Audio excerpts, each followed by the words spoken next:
د بخښونکي او مهربانه خدای تعالی په سپېڅلي نامه د سلام او احترام په وړاندې کولو سره مو د نن ورځې لنډو مهمو خبرونو ته زه فهیم الله افغان هرکلی کوم. له پیښو سره د مبارزې او چمتووالي عمومي اداره وایي چې د نورستان په مرکز پارون او شاوخوا سیمو کې د وروستیو سیلابونو راوتلو له امله تر دې مهاله 23 تنه شهیدان، 80 تنه ټپیان او شاوخوا 100 نور لا درکه شوي دي.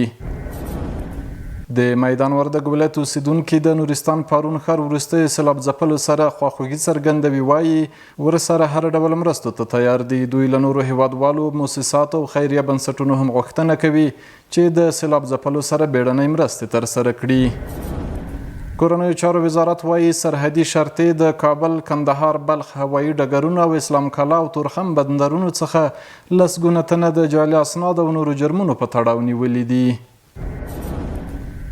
د افغانستان د نفت او ګازو دولتي شرکت ویلي د بازار د ثبات ساتلو او هیوادوالو د اړتیاو برابرولو په موخه په یو شمېر ولایتونو کې د اړونده شرکت د پلور مرکزونه په مناسبه بیه او بلند ګاز وړاندې کوي. د یاد شرکت په وینا اوسمهال د دغه شرکت په پلورنځیو کې د کابل او پروان ولایتونو کې د هر کیلوګرام مایع ګاز بیه 60 افغانۍ، په بدخشان کې 60 افغانۍ، په بلخ کې 40 افغانۍ او په هرات کې 60 افغانۍ ده.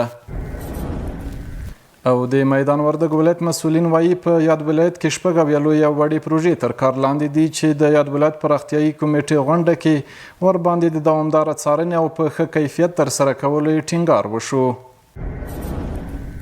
او وروستی خبر هم دا چې د غزې په شمال کې د جبالیا کډوالو په پنډغالي د اسرائیلو صهیونیستي رژیم په هوایي بریدونو کې 3 فلسطینیان شهیدان او 2 نور ټپیان شوي دي. د الجزیرې خبري شبکې د راپور پر بنسټ په غزه کې د اوربند له پیله تر دې دمه د صهیونیستي رژیم له لوري له 1000 څخه زیات فلسطینیان شهیدان شوي دي.